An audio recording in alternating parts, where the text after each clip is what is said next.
Bien-aimés frères et sœurs, vous connaîtrez la vérité et la vérité vous affranchira. Ça, c'est pas moi qui le dis, c'est la Bible qui le dit. Mais moi, je vous dis mieux. Vous connaîtrez la vérité historique, notamment celle de vos ancêtres kémites, et vous aurez une vision globale de ce que c'est que la vraie souveraineté politique. J'ajoute, vous reviendrez à la spiritualité africaine ancestrale et vous comprendrez les enjeux de l'indépendance économique.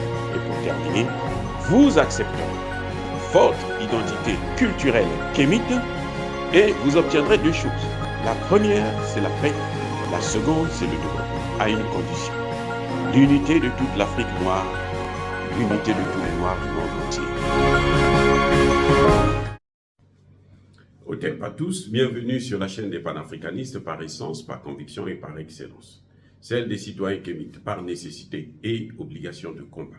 Nous sommes une chaîne qui n'est guidée que par nos ancêtres et rien que par des ancêtres qui appartiennent à l'égrégore du monde noir. Par conséquent, nous ne croyons en aucun Dieu venu de l'étranger. Toutefois, cette vidéo n'est aucunement destinée à inciter à la haine ou à la violence, car nous menons un combat qui d'abord est avant tout spirituel, intellectuel et démocratique. Ensuite, il est politique, géopolitique et géostratégique. Contre l'impérialisme, le colonialisme, le néocolonialisme et l'endocolona, qui sont tous qualifiés de crimes contre l'humanité. Nous menons ce combat sur la base du principe fondamental que nous avons hérité de nos ancêtres kémites, qui est celui de la Mahat, c'est-à-dire solidarité, vérité et justice. Vous êtes donc en droit de connaître la vérité, nous avons l'obligation de vous dire la vérité, rien que la vérité, afin que justice soit rendue au continent africain. Et ça, c'est notre modeste contribution dans cette noble lutte en faveur de la souveraineté, la dignité, la solidarité et l'unité africaine. C'est exactement ça que nous appelons le panafricanisme. Bien-aimés frères et sœurs, la France accuse les États-Unis de trahison. La France s'attendait à ce que les États-Unis puissent continuer à la soutenir dans sa volonté d'attaquer le Niger. La France sait qu'elle ne peut pas mener une guerre contre l'Afrique, parce que agresser le Niger, c'est agresser le Sahel, c'est agresser l'Afrique. On sait déjà que la France est un État terroriste. La France, les mercenaires français ou la Légion étrangère française, ce sont des terroristes. Ils l'ont prouvé au Mali, ils l'ont prouvé au Centrafrique, ils l'ont prouvé au Burkina Faso. Donc, c'est aussi ce qu'ils veulent maintenant prouver au Niger. Donc, nous le savons. Les Français ont manipulé Barack Obama, qui était tombé comme un bleu, comme un amateur. Ils sont allés faire la guerre en Côte d'Ivoire contre Laurent Gbagbo, et ils sont allés faire la guerre, en Libye. Et Barack Obama, après, a regretté d'avoir fait cette guerre. Mais c'était trop tard. De toutes les façons, c'est de l'hypocrisie. C'est un monstre, un voyou comme les autres, et qui, malheureusement, ne pensait que à l'intérêt américain et à détruire l'Afrique. Parce qu'il fallait piller l'or de Kadhafi, il fallait prendre le contrôle du pétrole de Kadhafi. Maintenant, les choses sont en train de changer.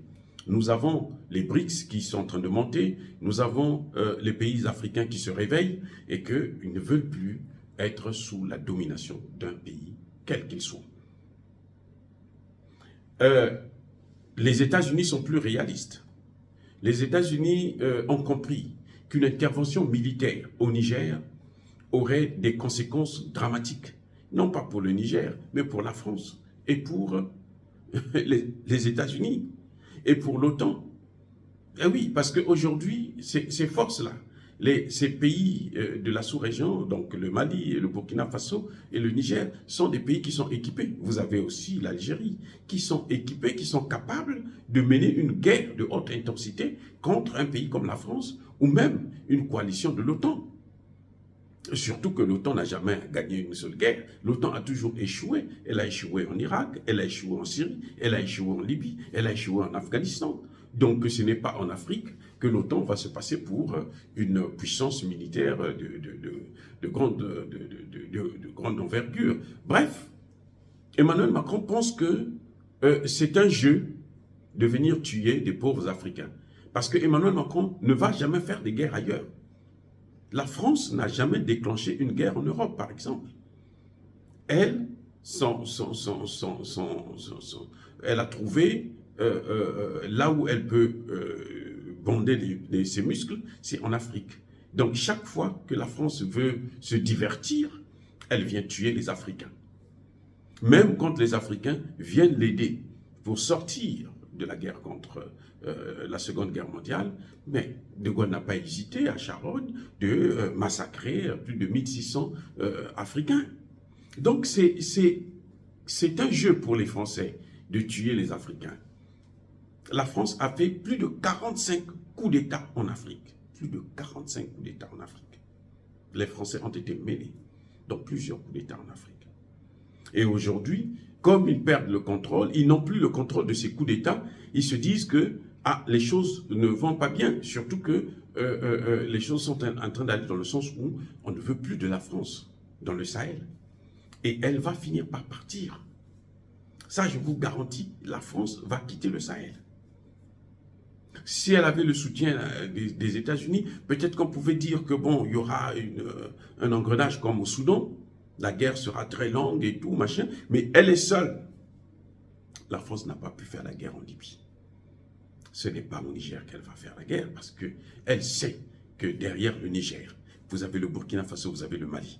Et derrière le Burkina Faso et le Mali, vous avez la Corée du Nord, vous avez la Russie, vous avez l'Iran, vous avez même la Chine, qui sont prêts à assister militairement le Niger. Donc, la France sait qu'elle ne peut pas faire face à ça. Et que l'article 5 de l'OTAN ne s'applique pas. Parce que l'article 5 de l'OTAN s'applique, du traité de l'Atlantique Nord, s'applique lorsque un pays de l'OTAN est attaqué, pas lorsque un pays de l'OTAN va agresser un autre pays. C'est ça le deal. C'est que la France ne peut pas se dire, bon, moi je vais aller faire la guerre et puis je veux mettre l'OTAN devant le fait accompli. Non. L'OTAN ne pourra pas, sur la base en tout cas de l'article 5 de la charte du traité de l'Atlantique Nord, elle ne pourra pas intervenir. La France sera seule. Et c'est pour ça que maintenant elle se dit, comme les États-Unis sont en train d'aller seuls, les États-Unis ont envoyé la vice-secrétaire d'État aux affaires étrangères, Madame Noland, au Niger, sans demander l'avis de la France, sans négocier avec la France, sans s'asseoir d'abord avec la France pour voir qu'est-ce qu'elle va aller faire, quelle sera la position commune qu'ils peuvent avoir. Et les États-Unis sont allés tout seuls. Et ils ont décidé souverainement. Et ils sont en train de discuter avec un État souverain, avec les autorités légitimes, parce que ces autorités sont soutenues par la population. Et si la France osait intervenir, eh bien, il va falloir commettre un génocide, un bain de sang. Et d'ailleurs, ce n'est pas sûr qu'elle puisse gagner cette guerre parce que nous savons que nous sommes chez nous, en Afrique, c'est chez nous, ça nous appartient, et que l'étranger qui vient là, il sera toujours battu. Ce n'est plus l'esclavage, ce n'est plus le temps de la colonisation. Maintenant là, nous utilisons les mêmes moyens que la France utilise. Les informations, nous avons des renseignements précis et qui peuvent nous permettre de mener cette guerre et donner vraiment une bonne raclée à la France. Et nous savons aussi que la guerre au Niger, c'est la dernière que l'OTAN va encore mener en Afrique. L'OTAN a été battu, les Américains ont été battus là, en Éthiopie. Ils sont vaincus là, en Éthiopie. Donc ce n'est pas au Niger qu'ils vont. Les Américains savent que les Africains aujourd'hui ne badinent plus. Les Africains aujourd'hui sont prêts à mener une guerre. Ils sont en train d'échouer là en Ukraine. Ils ont déjà échoué depuis très longtemps. Ils persistent seulement parce que ça leur permet de vendre plus d'armes, d'endetter encore plus l'Ukraine. Mais en réalité, les Américains savent que c'est fini. Beaucoup des généraux américains le disent ouvertement. Et c'est pour ça que les Américains se disent, nous n'allons pas aller encore nous faire humilier pour sauver la France dans ce qu'elle croit être son précaré à vie. Non, c'est fini. Dire cela, c'est inciter à la haine ou à la violence. Non. Yaba colère, Yamaleme. Encore une fois de plus, bien-aimés frères et sœurs, soyez bénis, je persiste et je signe. Soyez abondamment bénis par le Dieu de Kémite et par nos ancêtres angélisés. Mais que tous ceux qui persécutent le continent africain le pillent et le déstabilisent, qu'ils soient noirs, blancs, chinois, arabes, indiens ou qui qu'ils soient punis, maudits, foudroyés, neutralisés, écrasés, effacés par ce Dieu de Kémite et par nos ancêtres angélisés. Vive l'Afrique éternelle. J'ai dit et j'assume.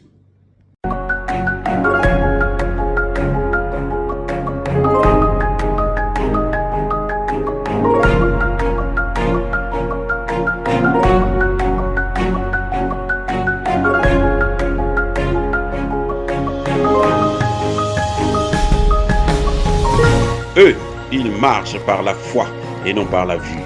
Mais moi, je vous conseille vivement de marcher par la connaissance scientifique et historique, notamment celle de nos ancêtres kémites, par les 5 sens et par l'intelligence. Abou Apia.